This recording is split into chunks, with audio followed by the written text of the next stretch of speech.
Guys, welcome back. শুভ জন্মাষ্টমী সকলকে।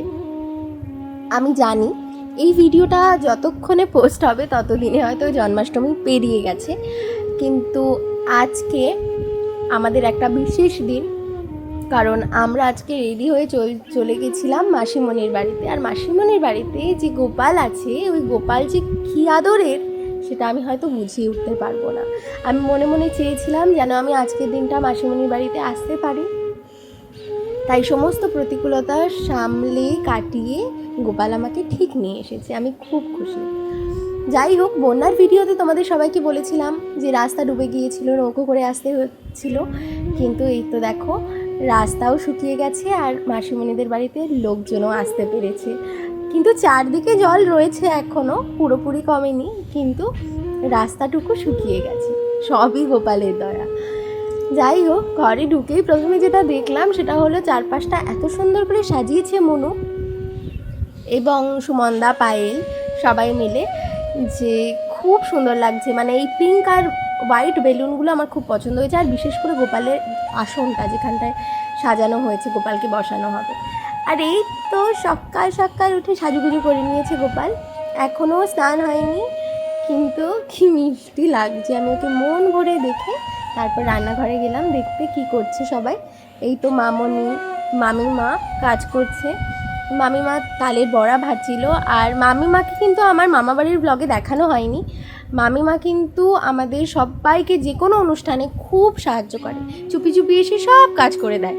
আর এই তো মাসিমণি রান্নাঘর থেকে আমার সঙ্গে চলে এলো, এসে আমাকে বলে দিচ্ছিল টুকটাক একটু হাতে করে সাজিয়ে দিতে। আমি বিশেষ কিচ্ছু করতে পারিনি, কারণ আমার আগের দিন আসা উচিত ছিল, যেটা আমি আসতে পারিনি। তাই সেইভাবে কোনো সাহায্যই আমি করে উঠতে পারিনি। ওই সকালবেলা এসে যতটুকু হাতে হাতে করা যায়। এই তো পায়েল এখন গোপালকে স্নান করাচ্ছে। সত্যি কথা, এই গোপালে স্নান করার এই যে এই ছবিটা, এটা এত সুন্দর যে আমি যখন ভিডিও করছিলাম আমি হাঁ করে দেখছিলাম। আর ওরা এত সুন্দর করে সাজিয়ে রাখে গোপালকে, যেন মনে হয় সত্যি একটা ছোট্ট বাচ্চা। গোপালের স্নান শেষ হয়ে গেছে। এখন সমস্ত সরঞ্জাম গোছানো হচ্ছে, কারণ আর কিছুক্ষণের মধ্যেই চলে আসবে পুরোহিত মশাই।